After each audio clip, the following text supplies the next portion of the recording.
Well, welcome to Culturally Appropriate Episode 7. I'm your host, Jerod Riddell Hollyfield, and we have a very special show today considering the news coming out of Nashville that Freddie O'Connell will be our mayor for the next 4 years unless we get lucky and have a Megan Barry-sized scandal on our hands. So otherwise, it's good for our show because we have 4 years of White Urkel jokes to make. So I'm sure I will be keeping an entire notebook to write those down for us.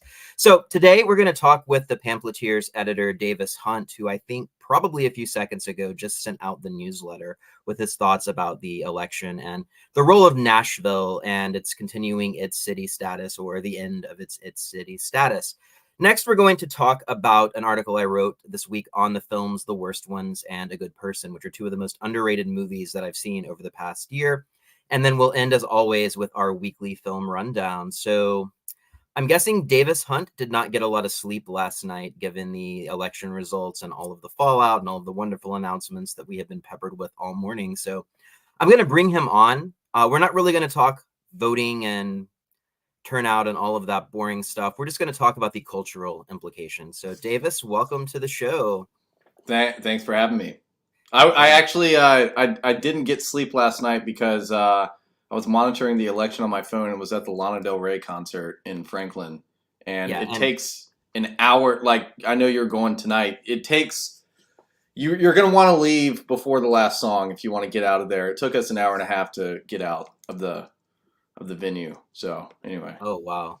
So yes, I am going tonight, and I'm very happy to be going. And I think it's kind of an interesting symbolic gesture that this Lana Del Rey Confederate States of America tour happened on the night of Freddie O'Connell's election. So we have sort of this cultural split going on. So, I mean, was this a surprise to you at all?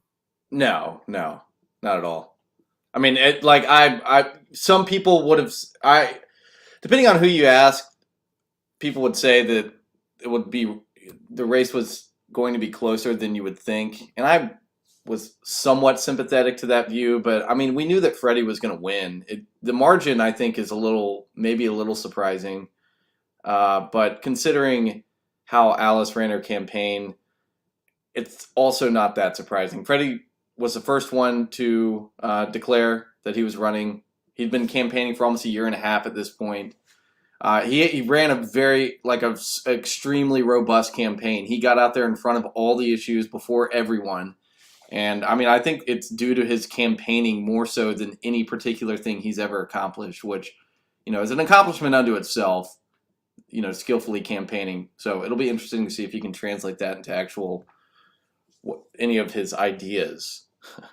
Yeah, and I still don't quite know what these ideas are. It seems like things Nashvillians have rejected pretty resoundingly over the past few years. So I'm not surprised in the sense that he won the general. I am surprised that the general really didn't get him out of campaign mode in any way. Like we even saw like a worse version of him than whenever he had 14,000 opponents. Yeah, I mean, he kind of got more hardline towards the end of the campaign when he was sending out these, accusatory mailers associating Alice with MAGA and the Proud Boys stuff and, whatever kind of negative press he could gin up about her. And I mean, I've talked about this pretty frequently in the newsletter, but Freddie also had the benefit of having universal support from media, whether they want to admit it or not. I mean, the Banner, Steve Cavendish put out a piece this morning talking about the victory party at Freddie's. And I mean, you can just read through the writing that he's just giggly with excitement as he writes this thing and is kind of gloating along with everyone else about Freddie winning. And I mean, that's fine. I get it. People are happy that they won. But it's funny to me that him getting elected has made it out. I've seen on Twitter this morning already people that have no association with Tennessee or the city of Nashville talking about how Nashville's new mayor, this is him, and it's just a picture of Freddie O'Connell.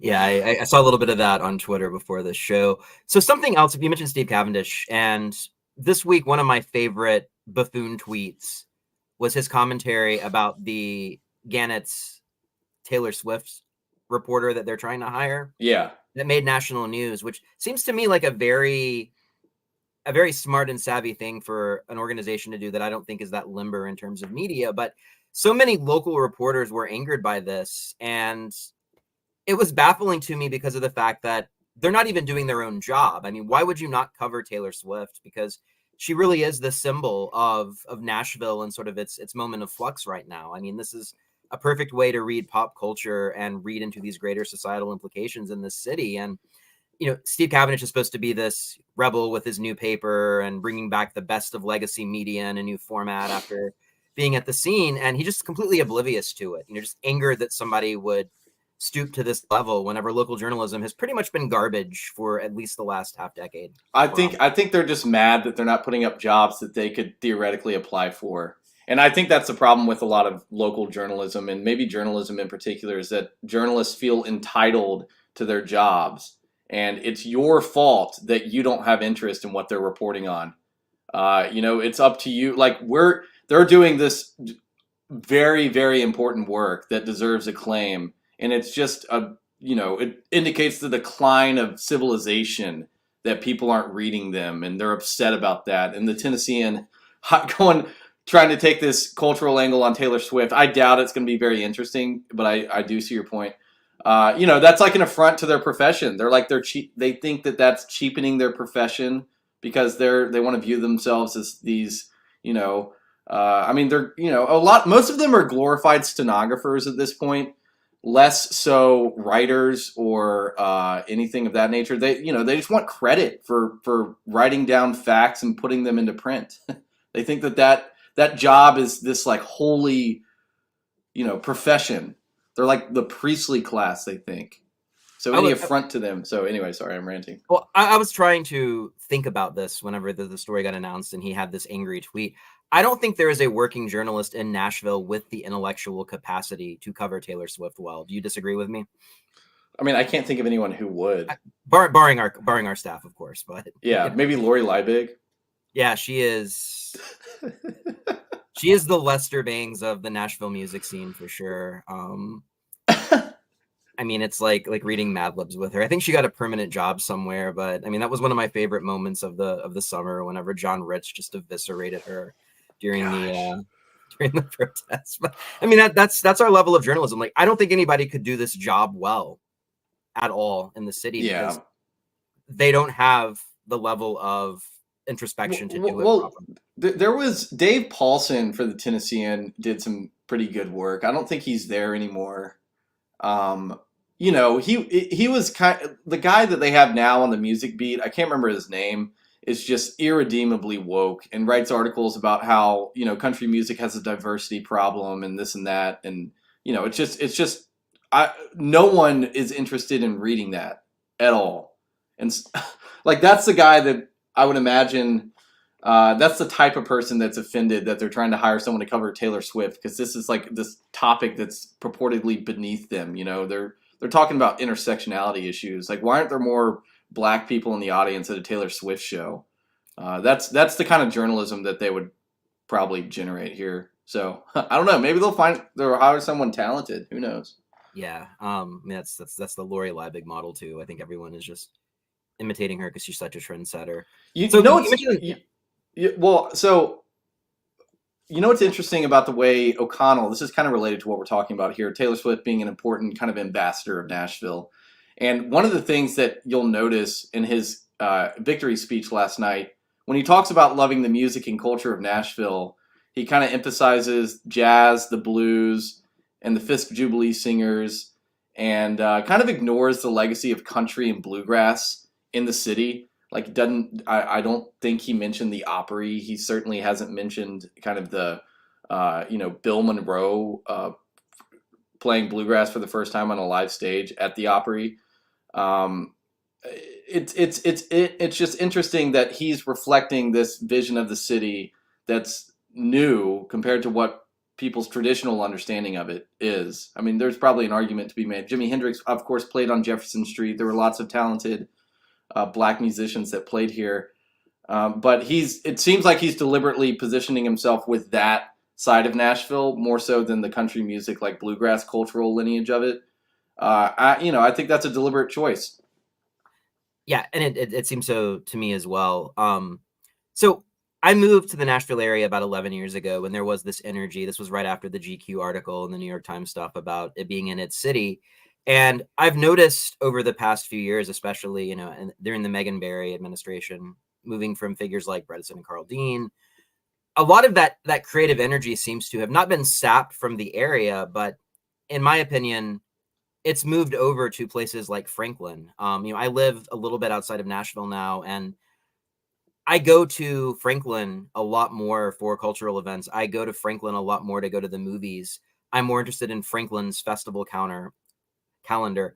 Mount Juliet and Lebanon have a lot of really interesting offerings culturally. I mean, one of the video stores that we'll hopefully have on the show soon is in Mount Juliet. So I feel like there is sort of this exodus happening in Nashville where the area is still very robust, but the city is basically, as I tweeted this morning, you've got some legacies who are digging their heels in, like you, lifelong Nashvilleian. But for the most part, it's just kind of these Gen Z burnouts and these political hacks like Freddie O'Connell, and then sort of these woke wine moms of the Covenant mom variety, and that can afford to pay their property taxes and don't have to think a thing about it. And all of them are sitting here just exploiting the minority populations that can't afford to leave. And meanwhile, everybody else is setting up shop around the area, which I mean, it's a shame. I mean, I feel like this is a bad thing for the city, but I feel like also the city has really started that decline. And I'm wondering your thoughts about that and what this election is going to bring in terms of accelerating or decelerating this trajectory we put ourselves on. That's a tough question. As you know, and we've talked about before, and I've written about this, and many people, I'm not the only one. This is not like hidden information, but Davidson County's population has flatlined and slowly declined over the past 4 or 5 years. I think over this past year, it ticked back up just a little bit. But generally, Davidson County has been, stagnating as the surrounding areas have been growing. One of the more interesting stats on that front is that between 2020 and 2023, children between the ages of 0 and 4 in counties and states, Middle Tennessee and surrounding counties, of the counties surrounding Nashville, have a high concentration of like growth in this children, basically people moving. I'm saying this so stumbling over my words here. The point is that surrounding counties, people move to start families in a way that is unique to the rest of the country. There's only 5 states where the number of children under the age of 4 grew in that time period during COVID. And that's Idaho, North and South Carolina, Utah, and Tennessee. I think that's 5. And so, what Middle Tennessee has done in the aggregate is unique and worth study by other states in the rest of the country. We've managed to produce a region that has a fertility rate that runs against the trends nationally and internationally. So that's good. Nashville, on the other hand, is going the opposite direction.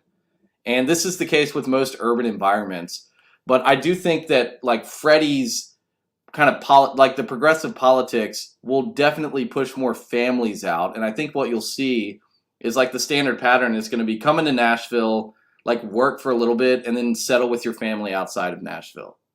And so they're gonna. Nashville's kind of always been this somewhat transient city. If you talk to, it's not. I don't think it's a new vision, too new vision of the city. But what is unique about the way that progressive politics is affecting this is it's like systematizing it and making it such that it's like baked into the system. It's not kind of this cultural identity where you like swing through Nashville as a musician and you're like, yeah, I tried to get like Jimmy Buffett coming here and trying to get his start at the Exit Inn and failing and then going down to Miami and launching a successful career. It's like this, there's something different about it. It's more transactional, whereas used to Nashville actually had a cultural appeal that was less plastic and more kind of this backwater town. Bob Dylan came here to record Blonde on Blonde in '66 to get away from New York. And, you come down here, you work with some of the most talented session musicians in the world. And it was, quiet, unpopulated generally. And I don't see any of that culture reflected in guys like Freddie O'Connell. In fact, I think that he represents the kind of encroachment of more. I mean, like, I'm just going to sound like a Southern radical here, but the encroachment of, perspectives on urban environments from the Northeast that are different from how cities in the South have been, which have been more agrarian, suburban. I mean, so, Nashville before the interstate system in the 50s was kind of this walkable area, like Freddie wants to make the city. But at this point, it's like you kind of, the genie's out of the bottle. We can't put the genie back in the bottle, make Nashville this walkable paradise. I saw this map today of like a proposed expansion of bus lines. And like, bus lines, if you go to a city that has a defective bus, it's a grid. If you want to get across town, you can take routes. It's like very clear how to get around a city that's run on a grid. Nashville is a spoken wheel. So like you got the hub downtown and you got buses going out to like all the spokes. I don't ever go downtown. Most people don't, like, for a lot of people that are traversing around the perimeter of the city, bus lines are totally useless. I mean, I would have to take a bus all the way downtown and then all the way up another spoke to get places. Like, the city just cannot accommodate it. And I'm just kind of ranting at this point. Did I answer your question? Yeah, you absolutely did. And something else about Nashville, if you think about these northeastern cities like Boston or New York, or even if you think about Los Angeles, which I know you lived in, this is a city that is really made for families. I mean, I know the neighborhood that you live in is really indiscernible from a neighborhood in Hendersonville or Franklin or Mount Juliet or Lebanon. Yeah. And there is no reason that this should not be a city where middle class, upper middle class people who want to raise families should be able to reside. It should not be a city where small businesses are forced to close up shop, to cut personnel, or to move to the surrounding counties in order to have their livelihood. But that is fast where we're headed. I mean, starting with Cooper's property tax, and it seems like that is really more of the same we're going to get from Freddie. So this was not a hope and a change situation. So what do you think the implications of the O'Connell administration are going to be for Nashville? I mean, I honestly think that it's going to be, his actual effect on the city is going to be more benign than people make out. My prediction is that the council is going to be beset by infighting and dysfunction, and that, there's a great veneer of unity right now that Freddie's done a successful job of communicating, which is that, I want to make a Nashville for all Nashvillians. We want to get together and achieve these things. He's made it pretty nebulous, unless like his what he means by like making Nashville more livable. The only thing he means by that is expanding bus lines and building more affordable housing, which is like an arcane dark art. I mean, if you look at the new East Bank development, they put 1,000 affordable units in there for lower and middle income families in a like top class, world class, retail environment. Purportedly, they're going to try to cram low income people in there. It just makes no sense, that kind of approach to my point is that affordable housing is this like very difficult to parse issue, and a lot of it just arises from living in a high demand area. And it's a global issue. It's not unique to Nashville. Urban environments across the world, except for maybe Tokyo. And interestingly, Tokyo has no real estate. You can afford to live in Tokyo, from what I understand. But I think people's kind of lifestyles there also accommodate it. Nashville's like a suburban city. That's just what it's always been. Right. And something interesting to me is, Knoxville is having some of these growing pains, because I sort of feel like in this environment, a lot of the cultural coverage that I've done for the Pamphleteer has been events going on in Knoxville, whether it's the Clarence Brown Film Festival or other ones. But, Knoxville is an area that is run by a very conservative mayor in Knox County with Glenn Jacobs, former WWE wrestler.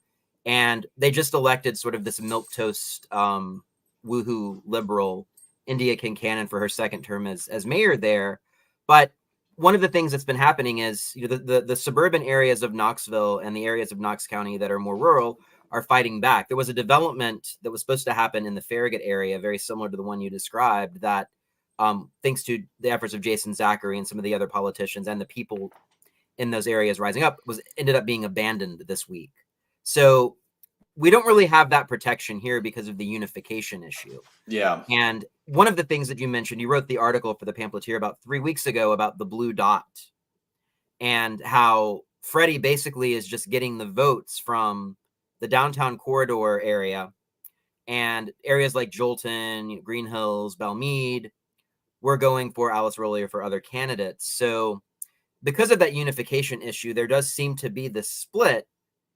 Very similar also to California, where you have a couple of blue dot cities that are dominating politics and not representing a large majority of the people. So we don't really have that check and balance that Knox County does, where Knox County comes in and says, no, we can't do this. The only way forward with that is the state legislature, the GA, making issues easier. So how do you think the General Assembly, the supermajority, is going to come down on Freddie O'Connell in a very similar way that they did to Megan Barry when she tried to have all of these mandates? I think they're licking their lips right now. I think they were so excited for Freddie O'Connell to get elected that just gives them free license to, and the council. I mean, just it's hard to overstate how much more progressive the council got just during this election. And I think that they're licking their lips. Like the joke going around, if you talk to people in state politics, is Freddie 2024, Mumpower 2025. Jason Mumpower being the state comptroller. And, I said this, I tweeted this yesterday, but I think that the state's going to hamstring his ability to do anything aggressive. I think that he might be able to get a dedicated transit fund. He might be able to get that. Not sure, but I think that might be something that he can get. But I do think that they would clamp down if he too assertively tried to allocate funds towards transit. But think about this one problem. So he came out with a campaign ad that said that we need to hire more police officers or fund more police officers, something like that. Something that, surprised people. And it's funny that whenever the local journalist class here was just breathless about that. They were like, oh, look, he wants to hire more police. They just take him at his word without even thinking critically about how that would actually happen. He's got the most progressive council in the history of the city. How is he going to advocate for hiring more Metro Nashville police officers?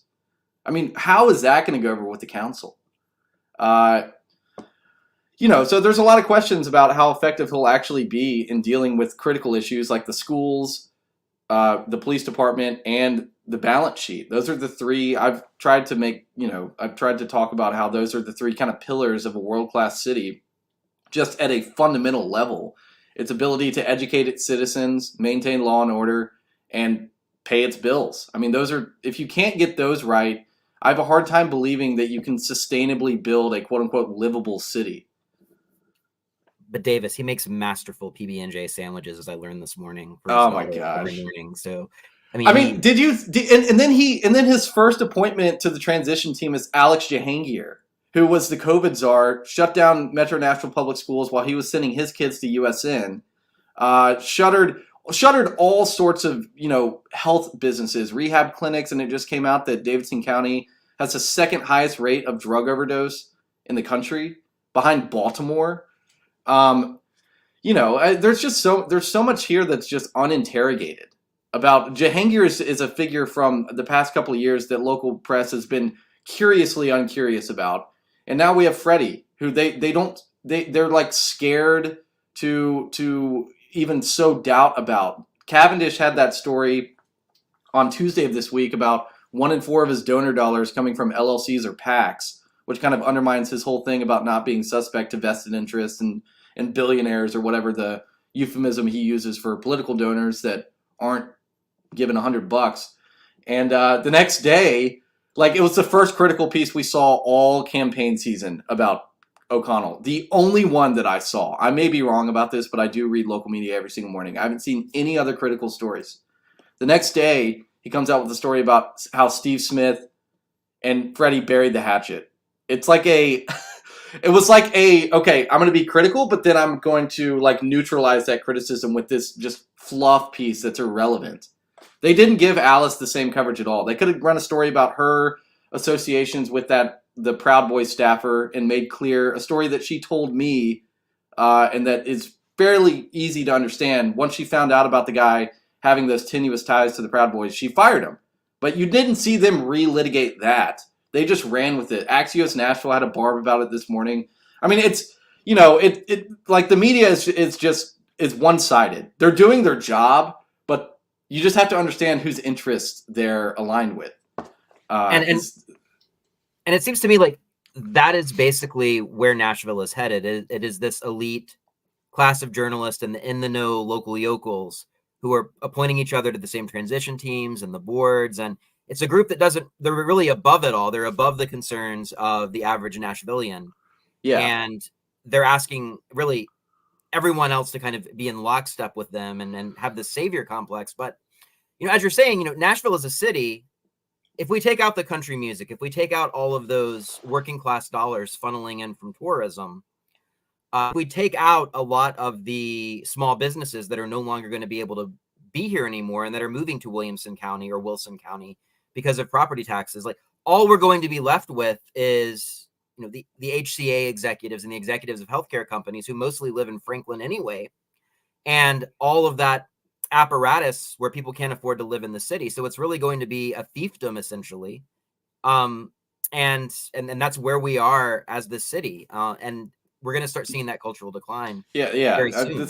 The city will just turn into just a tourist town, like without it'll be like an ersatz Vegas where you'll be able to get you'll go to Bourbon Steak. Yeah, you can have bourbon steak. There's probably 5 bourbon steaks in the world, or I don't know. Maybe there's 20. There's a lot. It's like an undifferentiated steakhouse where you pay $100 for a fillet. That's going to be like the experience. You know, it's just this plasticine tourism thing. Everything appeals directly to tourists. I was thinking about this the other day. Like, there's this cool, kind of cool cafe that opened up in 12 South. If you've spent time in on the east coast of Australia or in New Zealand, it's kind of mirroring the cafe culture of that. It's in 12 South. No one really, it's not for people that live in the area as much as it is for the tourists that go up and down that stretch. And it seems like every cool new thing that comes up is for tourists more so than for locals. And you don't even get this sense in LA. In LA, you could have these like little pocket cafes and stuff pop up because the city's massive enough that could accommodate like a cool local spot. But I don't know.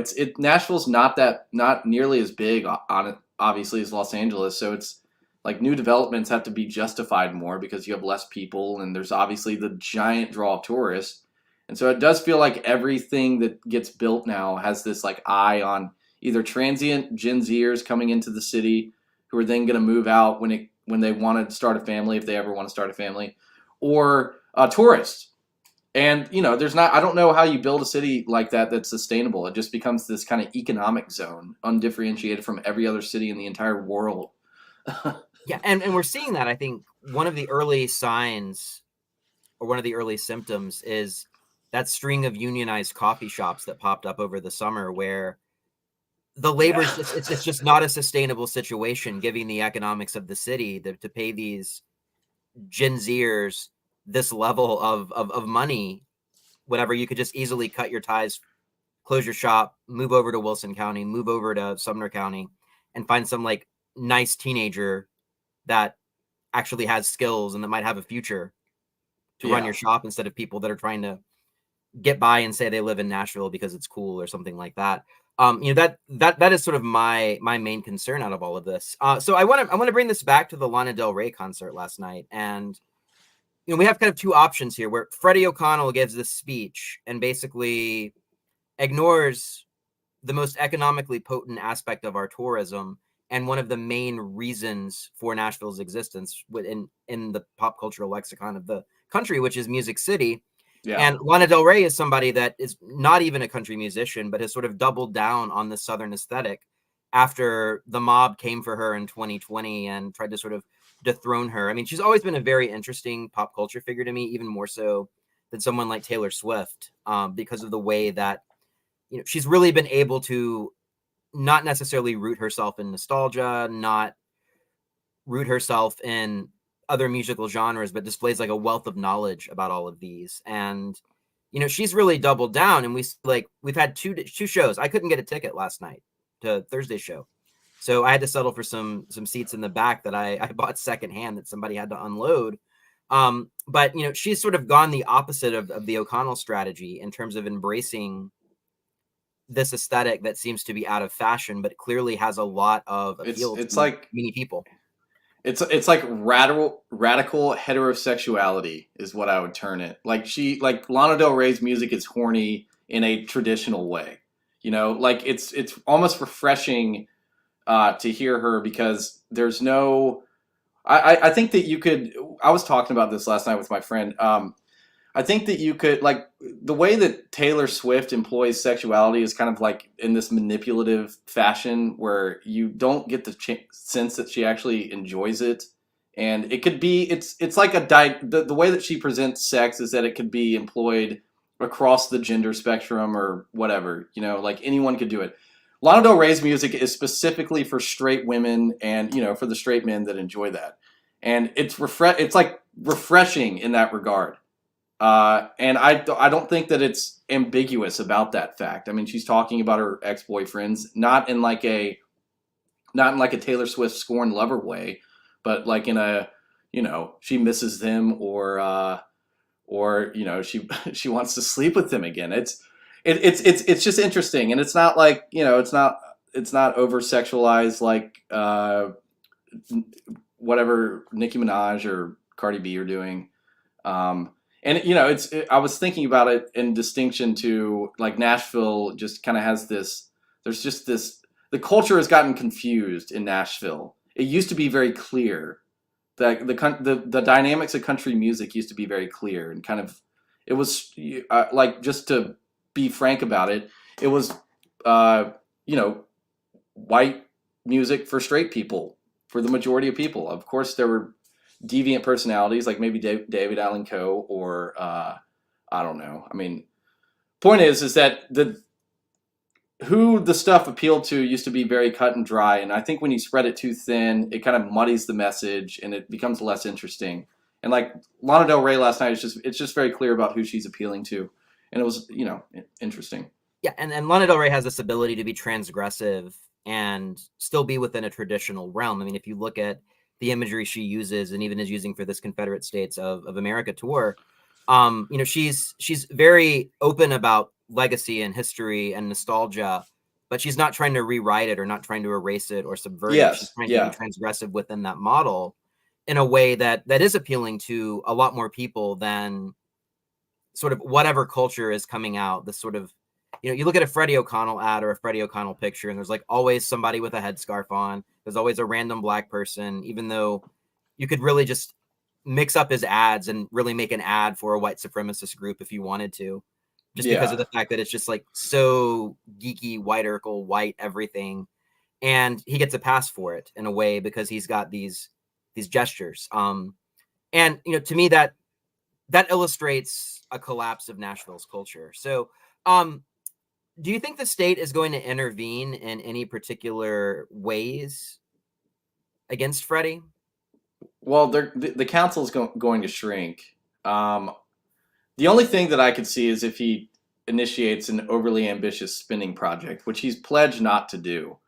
He said that he's going to continue with the existing plans on the books, which it's so funny that when people heard that, they were just like, oh, this guy's new and different. He's said that he's just going to keep doing what they're doing.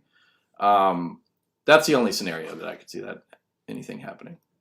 Gotcha. And so the last thing I really wanted to talk about is, I came to Nashville from a city in decline, which was Baton Rouge, Louisiana. And it's gotten precipitously worse over the past 10 years to the point that the area that I used to live in, which housed the Mall of Louisiana and a lot of other shopping districts, a few years ago, they actually voted to secede from Baton Rouge and become their own township.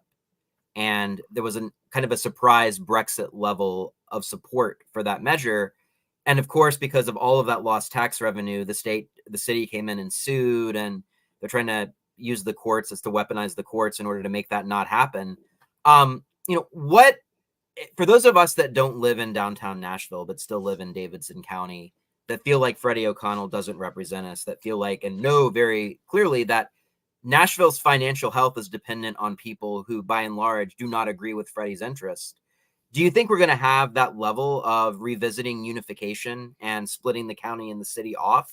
Or do you think there are going to be other measures where people might want to have areas like Jolton or Green Hills or Belmead kind of push out of the city and move over to Williamson County or move over to its own separate entity outside of the county? Or do you I think think you could. I think you could see areas like Forest Hills. I mean, I grew up in Forest Hills, and Belmead partially. I think potentially in those areas you could see that. But it is interesting that you are kind of seeing recreated the dynamic of metro consolidation in the mayor's race, and Alice didn't have near as much support in kind of the ring precincts as you would have expected. But the general dynamic is that people on the rings are more, conservative, and people on the interior are more liberal. And that was, it's kind of like a permanent dynamic. And the ring areas have changed less than the core of the city. And so you have a lot of older families that have been here for generations, and some who may even remember the metro consolidation vote, whether it be through their grandfather or fathers or what have you. I don't know. I was thinking about that. Maybe, hard to say. I don't know that the state would be interested in doing that. I think that the first thing they're going to do is shrink the council, which I think will be a net positive for everyone. And I think that that it's been kind of sullied with this, political one-upmanship. I think understates the value of having a smaller, more efficient council, just from a pure functional political perspective. It's much easier to build a coalition with 20 people as opposed to 40. I don't know. And then we also have the issue of a large swath of the population just didn't vote. And yeah, turnout was 22% of registered voters turned out. Right, which I mean is probably close to the percentage of Freddie and his friends who are sort of in that elite group of people that pretty much. I don't like the word elite associated with them. That word has. He went to Brown, right? I mean, he went to an Ivy League school, though. Yeah, but I don't care. Like, there's got to be a better word than elite. Establishments. Let's go with establishment. Establishment could work. Yes, I would say, but I mean, this is somebody that is not really. If we think about the real Nashville, if we can think about that, this is somebody that might be a son of the South, but is definitely adopted an affectation much different from where he came from. Sort of the 180-degree reversal of a Justin Pearson, right? Where we're suddenly getting this like cosplay of this sort of nerdy liberal figure from the North. The thing that he has the support of too is like MNPS. If you work for the Metro Nashville Public School System, you probably voted for Freddie O'Connell, and they've got like 11,000 employees in the city. Also Vanderbilt, the largest employee in the state or in the city. I can't remember. One of the largest employees in the area. I'll say it that way. Got tons of support from Vanderbilt. Also, obviously, from other Metro departments, the entire Metro government all went for Freddie. So he's got this like entrenched. The challenge for someone that's going against someone who's baked into the system like Freddie is that they have to build a new coalition. Freddie's got his baked in. It's just a matter of activating them and getting them to turn out. Like for Alice, she has to go out and create a new coalition. Generally, she can rely on like conservative votes, but she has to bring in other people, and she's probably not going to be able to steal from whoever's running as the establishment candidate, just because she doesn't have the experience that the establishment candidate has within these institutions. She can't name drop like Freddie was doing constantly throughout the campaign, to name dropping, and even I didn't know half the names. It would just be like some guy that he worked with at this department, and that's like a signal sent to that guy. He's like, I got your back. He was doing that the whole time. It blows my mind that people don't see that, and that it just blows my mind. It blows my mind. I don't understand it. Yeah, and the narrative that Alice is somehow establishment and Freddie is this.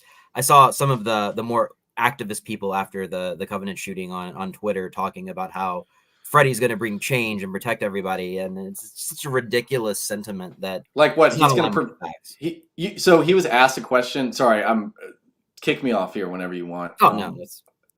He was asked a question at the Belmont debate about a direct question from David Plazas about. It was a two-part question. It was like, what do you think of state overreach, and what do you think? Would you put SROs, security resource officers, in schools? Alice answered directly to the SRO question. Yes, I would. Freddie didn't even address the SRO question and just talked about the state and the city relationship. And so like just on that particular issue, he refused to give a clear answer on that. And SROs, for better or for worse, unfortunately, it's the world that we live in. And I think we agree that any system that produces people that go into schools and shoot people is a failed political system. That's the best way to defend a school, is to put someone with a gun outside of it. You're not going to confiscate everyone's firearms. It's just insane that. So anyway, it'll be fun to report on. I'll say that. Yeah, I guess it establishes an audience for us for the next 4 years at least. So anything else you want to add about our friend White Urkel? No, nothing else. Nothing else. I've talked about him enough. I'm tired of talking about him. I'm looking forward to a week where he's, he said his term starts in 2 weeks. So like he's already made appointments this morning. He made his PB&J for his daughter, and he's off to the races. So we'll see. Well, it's going to be a wild ride for sure. Well, Davis, thanks so much for giving us the update, especially considering the last 12, 16 hours have been nothing but a barrage of news. So we'll see how this goes, I guess. I will talk to you soon. All right. Yeah, appreciate it. Talk to you soon. See ya. All right. So next, we're going to talk to myself. Actually, we're going to be talking to myself, but we're going to be talking about an article that I wrote recently for the Pamphleteer about two of the films that I thought were the most underrated and overlooked films that have come out this year. The French film The Worst Ones, and the Florence Pugh starring Zach Braff directed movie A Good Person, which is a film that I thought in a million years I would never like, much less have it be a serious contender for my top 10 of the year. And these films very much sort of illustrate the state of Hollywood today and the state of the international film industry. Some of you may be familiar with the National Review contrarian film critic Armand White, who was one of my favorite writers who focuses on film working today and really over the past decade. He always does this segment called the Mid-Year Reckoning that he follows with his better than list at the end of the year instead of a year-end list. And he talks about the movies that he thought were successes and which ones were failures. Typically with Armand White, most movies people consider successful, that they liked, that were critically acclaimed. He demonizes them and does not like them. And then movies that people either don't know about, have ignored, or have critically reviled, those are the ones that he supports. I mean, he's probably most famous for ruining the Rotten Tomatoes score of Toy Story 3 and calling Jack and Jill, the Adam Sandler movie where he plays himself and his sister, one of the most potent meditations on Jewish identity in the history of cinema. So there's a little bit of trolling maybe going on with Mr. White. But he talked this year about the French cinematic revolution and how so many of this year's best films are, in fact, French. And what White said, and I want to quote here, is, "The prospect of Western civilization hanging by a thread is strongly suggested by this year's French imports, which echo the cultural confusions tearing the U.S. apart, except that the French filmmakers deal with these social and personal issues without falling back on partisan talking points." And that's something that is certainly true. Two of White's movies that he picked, which I was honestly surprised that he picked, were Alice Diop's movie Saint Omer, which focuses on a single Senegalese grad student on trial for murdering her infant, and Tori and Lakita, which is the most recent movie by the Dardenne brothers and deals with illegal immigration of children in Belgium. And these are movies that already serve as anecdotes to a lot of the stuff coming out of Hollywood, especially the Belcourt is in the middle of doing a documentary series of the best documentary films of the year. And all of them are very sort of one-sided, uninteresting social problem movies that don't have the depth of these French films. But one of the movies that White leaves off of his list is The Worst Ones. And The Worst Ones is a film that won the A Certain Regard category of Cannes, which is the category that was established at the Cannes Film Festival to honor new talent. It's only the second French film to win since that award was established in 1998. And The Worst Ones is really a Molotov cocktail aimed at the culture class. because it's a film that focuses on a director named Gabriel who is kind of pretentious, kind of a hack, and he goes into a suburb of Paris, which means essentially the low-income housing area for those who aren't as familiar with the way that the city of Paris is designed. And he wants non-actors in this movie about gritty realism and poverty in the area.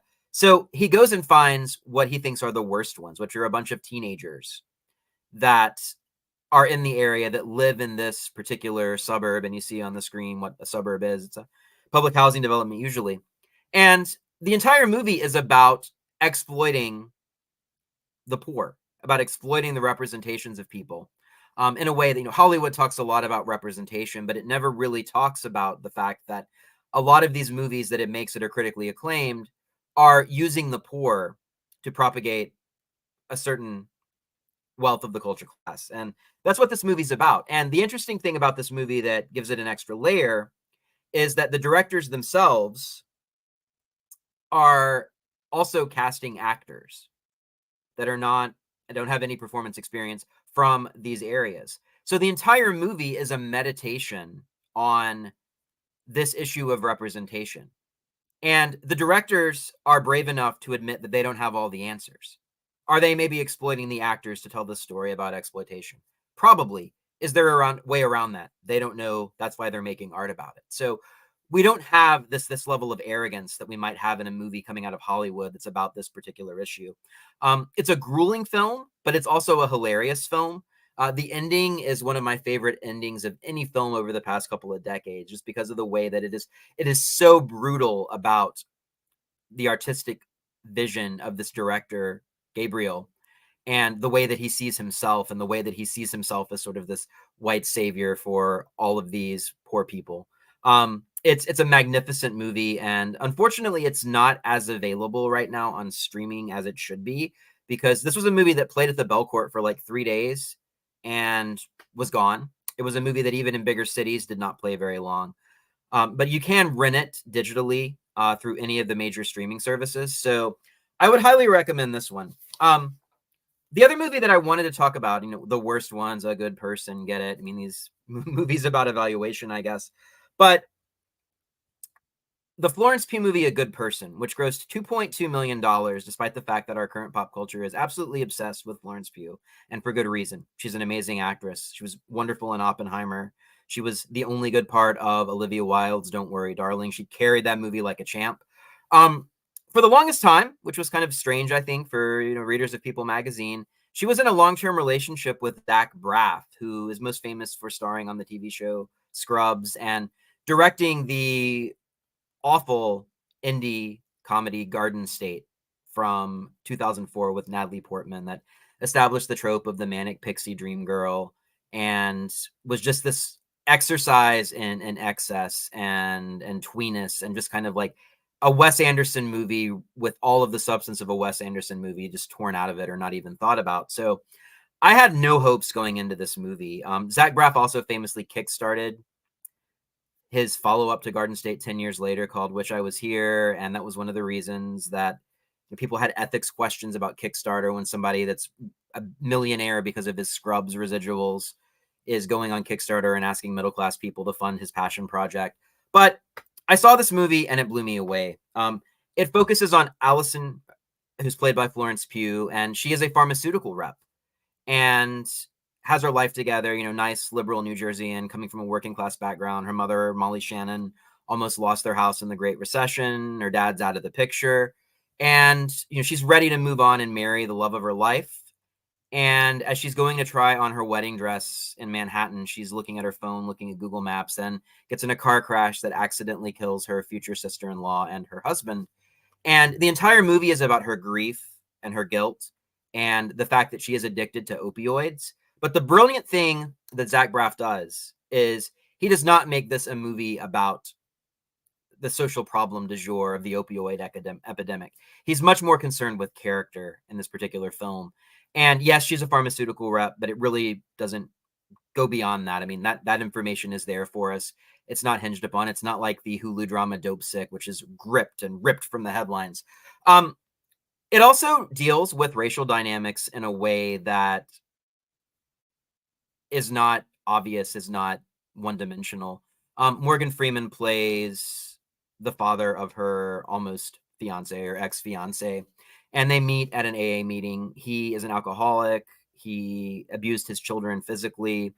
Um, Allison's ex-fiance actually is deaf in one ear because of the fact that he took such a beating. So this is a movie about these very flawed characters who have, some serious issues that they're trying to deal with, but it refuses to treat them as anything but three-dimensional. These are characters that we can really get behind, that they also say a lot about America and America's potential for reconciliation and America's potential for people taking personal responsibility over these systemic issues we're told we have no control over. So A Good Person was actually funded by Amazon. It was an MGM movie, and MGM bought Amazon recently. So it is available on Amazon Prime. And if you're not doing anything else this weekend, I think it would definitely merit a watch for you. So that's really all I have to say about that. You can read a more in-depth analysis of both of these movies in my article on the Pamphleteer this week. So our final segment today, as always, is the weekly film rundown. And at first look, I thought this week was going to be pretty light. The only movie that is in wide release is Kenneth Branagh's A Haunting in Venice, which is the third installment of him playing Agatha Christie's legendary detective Hercule Poirot. Murder on the Orient Express, with its cast of characters, including Johnny Depp, was kind of a nice Thanksgiving holiday movie a few years ago. Death on the Nile was famously in this horrible position because it came out, it was wrapped before COVID. It got delayed multiple times because of the pandemic. And in the middle of it, Armie Hammer, one of its main stars, ended up becoming persona non grata because of some allegations leveled against him. So that movie really tried to hide him, and it ended up kind of getting dumped in theaters. It also wasn't very good because it rested on the shoulders of Gal Gadot, who has not really proven herself a formidable actress in anything but the Wonder Woman movies. And we know that those were so successful, there will not be any more of those with her in the title character, at least. So A Haunting in Venice, though, according to most critical reviews, is kind of a nice triple for Kenneth Branagh. Not the best movie, but also kind of a nice treat for audiences. It is a ghost story. It's a movie about a medium, and Kenneth Branagh's Poirot is going to investigate a series of murders. And are these murders caused by the supernatural or not? He is obviously a skeptic of the supernatural and a skeptic of any of these allegations about ghosts, but he's going to solve it. One of my favorite Rotten Tomatoes reviews was, somebody should tell Kenneth Branagh that he made a horror movie, and I wonder how he's going to take that. So I'll probably be checking this one out. It looks like it's going to be a nice matinee at the movies and not much else. The movie that I'm most excited about this week is actually a movie by Michael J. White. And it is a Western mashup genre film, and I think we have a trailer for it coming up. No, not The Retirement Plan, which I'm also kind of excited about. We'll talk about soon. So yeah, so The Outlaw Johnny Black.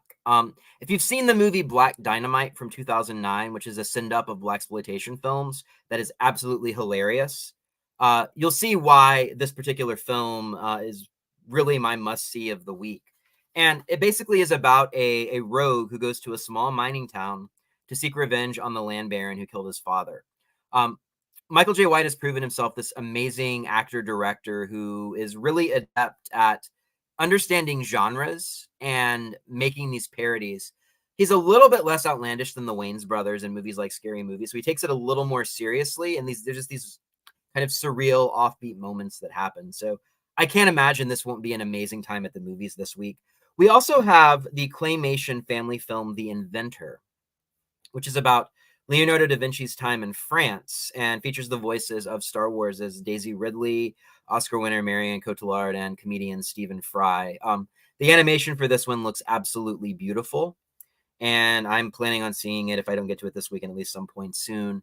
We also have The Retirement Plan with Nicolas Cage, who seems to be having his own kind of career resurgence. And in this movie, he is a fiery senior citizen who has to protect his daughter, played by Twilight's Ashley Greene, from mobsters who are played by Jackie Earle Haley and Ron Perlman. And the movie has a very similar vibe to the Outlaw Johnny Black, and that it seems like it's almost a spoof of its genre. But as we all know, with Nicolas Cage being in here, with this kind of comedic hard R violence that we're seeing from the Red Band trailer, this one just looks really, really great. We have Nicolas Cage sort of in ex-hippie mode here, who kind of turns on a dime and becomes violent. Not taking himself too seriously, which is one of the great things about Nicolas Cage as an actor, that he can do something like Renfield and turn in this great performance, but then make a movie like Pig, which was my favorite film of 2021, where he just turns in this amazing dramatic role, and we realize what a great actor he is. So, I mean, seeing Nicolas Cage in a film in a multiplex at the box office, taking the time to go do that with an audience, there's really not a better way I could think of to spend a couple of hours on the weekend. We also have some more limited releases, which I actually have seen this one. The movie King Cole, which is playing at the Belcourt. And it's about a West Virginia native. It's a documentary of the coal industry, and it has this kind of essayistic, meditative quality. I felt like this movie, even though you see all of these wonderful accolades that it's got, I felt like it was a very intentionally inaccurate portrait of the Appalachian region where I grew up. It's somebody that is from that region that basically is making a movie about coal country that people that go to Sundance would like to see, is my pretty much assessment of the movie.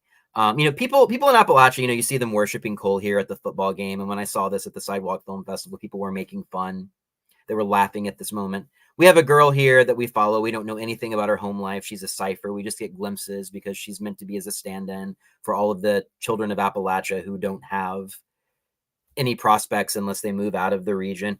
I want to see a movie about Appalachia that follows a family driving the hour to Target or the hour to the mall or the hour to Costco, because that's what people in Appalachia actually do. Yeah, they might be in poverty at some point, which I think is vastly overrated. There might not be a lot of opportunity in their towns, but there are in the surrounding areas, and we don't get that impression. There's nothing in this movie that gets past the imagery that has been associated with Appalachia for the past 60 years. Having said that, it is very beautifully shot, but it also made me viscerally angry whenever I watched it, especially with an audience of art film lovers who denigrated my people. So yeah, not a movie that I would recommend at all. I might play it on mute and maybe a great screensaver, but that's about it. We also have the fiction film Scrapper, which is a dramedy about a preteen living on her own who rebuffs the advances of her estranged father, played by Harris Dickerson from Beach Rats and Kingsman, when he pops back into her life. This movie won the Grand Jury Prize at Sundance, and it looks really promising. I will definitely be checking it out. There's also a movie that you might not think I would maybe recommend, but I'm also excited to see, called Our Body. And it's a nearly 3-hour movie that is set in the gynecological ward of a French hospital. We all know who this is targeted to, and we all know why it is playing at the Belcourt. But Claire Simon is an amazing filmmaker. She's done a lot of documentary work and a lot of fiction work, and I think this movie is actually going to be really profound. I'm looking very much forward to seeing it.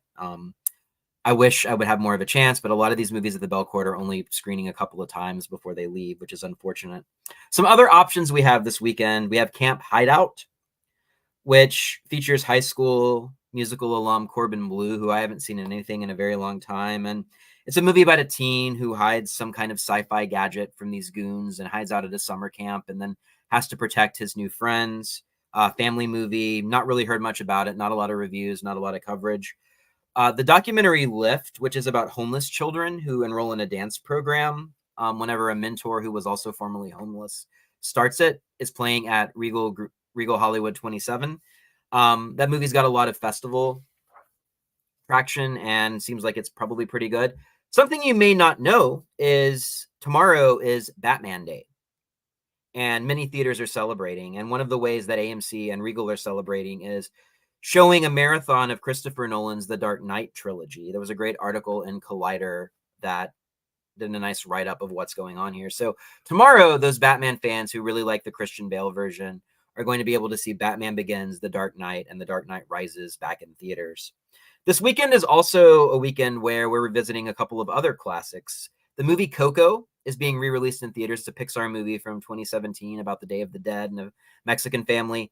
it'll be making the rounds as part of Disney's 100th anniversary celebration that's been going on. That's why we've had The Incredibles and Toy Story and a bunch of those films coming in. We also have a re-release of the Lego Movie. I guess this is like a 10-year anniversary release. Definitely proves that everything in Hollywood is not awesome if we're having to rely on 10-year-old movies to try to bring audiences back in. Before we go today and before we end the rundown, I did want to mention that the tributes to William Friedkin and Paul Rubens are still going on at the Belcourt.